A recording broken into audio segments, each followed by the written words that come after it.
Hello दोस्तों, आप लोग देख रहे हैं अंजलि राघव का यह वीडियो। आज से 13 साल पहले स्टेज पे डांस करती थी विजेंद्र गिरी जी के साथ। देख रहे हैं क्या ढलवा जवानी, विजेंद्र गिरी, अंजलि राघव, भोजपुरी मुकाबला बिरहा दुगोला। मतलब आज से 13 साल पहले। आप लोग समझ रहे हैं कि 13 साल पहले डांस करते थे। डांसर है लेकिन विवाद में इनको आना था, इसलिए विवाद करी है। ठीक है, टीआरपी के लिए, और बदनाम कर रहे पवन सिंह जी को। चलिए कोई बात नहीं है, लेकिन बदनाम करके इनको खुशी मिल रहा होगा, अच्छी बात है। देख रहे हैं कैसे डांस करी, ठुमका लगा रही है बिरहा दुगोला पे।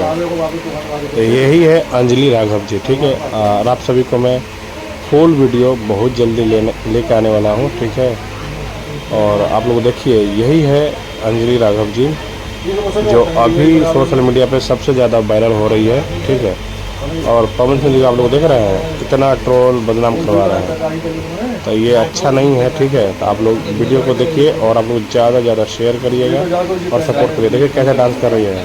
ठीक है, ये अंजलि राघव, वीडियो शेयर करिए।